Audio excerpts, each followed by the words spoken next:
todos poeira das estrelas, muito bonito, porque os astrónomos chegaram à brilhante conclusão de que os seres humanos e os astros possuem 97% de átomos. Portanto, aquela coisa que se dizia às crianças, olha, a avózinha foi para o céu, olha a estrelinha, literalmente é verdade. Nós achamos que é coitadinho, está a dizer isto, que a avózinha foi para ali, está uma estrelinha, mas agora podem dizer isso com convicção. 97% da avózinha está ali. Pronto. E a prova disto é que este senhor, que também, por acaso, ganhou um prémio Nobel, que se chama Max Planck, então, que é o pai da teoria quântica, da física quântica, ele chocou o mundo quando disse então que este campo eletromagnético, esta matriz que nos rodeia, que é a origem das estrelas e também do DNA e tudo o que existe, não é? Portanto, significa que esta teoria, que se chama a teoria do campo unificado, que é um campo literalmente que está por aqui, é real.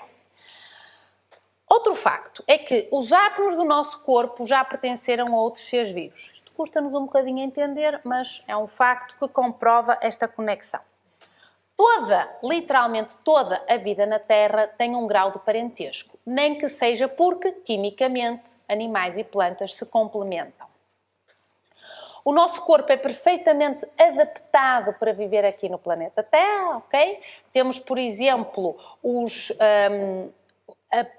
a proteção que o planeta Terra tem das partículas que vêm do Sol, dos raios cósmicos, que se não tivéssemos este campo que nos rodeia em termos de planeta terrestre, já estávamos feitos frango. O próprio planeta Terra, frango no churrasco, entenda-se, o próprio planeta Terra tem o seu campo eletromagnético, ok? E que também, curiosamente, é a causa de algumas doenças que se chamam geopatias. Geopatias são as alterações que tem o nosso corpo por causa destas alterações em determinadas linhas do campo magnético da Terra, ok? Muito interessante. O campo R é este campo quântico, então, campo relacional, que explica a relação entre os diferentes níveis de energia e a nossa consciência. O campo mórfico é o chamado biocampo ou aura. Então, esta aura explica, por exemplo, que nós comunicamos por vibração, explica, por exemplo, porque é que uma pessoa pode estar, por exemplo, pessoas muito conectadas, como, por exemplo, gêmeos, ou uma mãe e um filho, ou... Bem, enfim, qualquer relação que seja de uma conexão um pouco mais forte e que tenham as tais antenas alinhadas, que um está doente e o outro já soube quase ao mesmo tempo que ele estava doente. Esta é a explicação. Muito importante também, então, é que no nível quântico não existem objetos sólidos. E vamos passar isto à frente, que já estou atrasada. Então, partículas subatómicas podem estar conectadas mesmo a milhões de anos-luz uma da outra. Esta frase veio ser provada por este senhor chamado Rupert Sheldrake. Ele explicou uma coisa chamada a ressonância mórfica. A ressonância mórfica, ou o fenómeno do macaco número 100, não sei como é que se diz, centésimo macaco, explica o seguinte: duas povoações de macaquinhos em duas ilhas distantes, sem telemóveis. Quando uma determinada povoação de macaquinhos aprende determinada coisa, por exemplo, uma técnica qualquer de buscar um alimento, quando o fenómeno dessa técnica de buscar um alimento ou de caçar alguma coisa é aprendido pelo centésimo macaco dessa povoação, na outra ilha os macacos começam a fazer isso.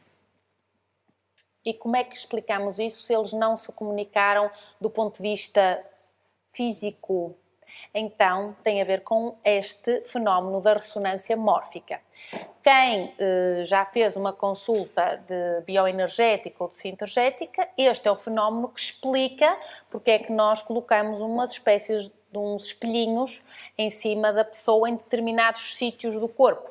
tem a ver com a ressonância mórfica do nosso... Entram esses espelhinhos em ressonância mórfica com os órgãos do ponto de vista anatómico do nosso corpo, sem nós literalmente tocarmos os órgãos. Viram? Que bonito. Foi bonito. Nunca tinham percebido isso. Bom, então em termos de cronologia, o que é isto das energias e há quanto tempo é que se faz? Somos agora uns Illuminati ou o que é que acontece? Na realidade, vejam, estes indivíduos que, pelos vistos, existiram há 9.600 anos antes de Cristo, que é o reino da Atlântida, curavam com a própria energia, pura e simples, ok? Uma medicina muito mais avançada do que nós sequer conseguimos sonhar. Estes, por exemplo, há 20.000 anos atrás, eram tribos de uma zona de África que depois foram também para a Austrália, usavam transes parapsíquicos e rituais e, portanto, entravam em estados alterados de consciência, o que fazia com que desaparecesse determinada doença. Aqui existem, em determinadas zonas de Espanha, França e Brasil, pinturas rupestres de uns indivíduos que, pelos vistos, se chamam extraterrestres. Ou seja, significa que há 20.000 anos atrás, há alguns indivíduos que só sabiam pintar de forma muito artesanal, observaram estes seres aos quais nós chamamos extraterrestres. E esta é a mais recente, foi encontrada este ano na Índia. Portanto, muito parecida com as que tinham sido encontradas na Espanha, e na França e no Brasil.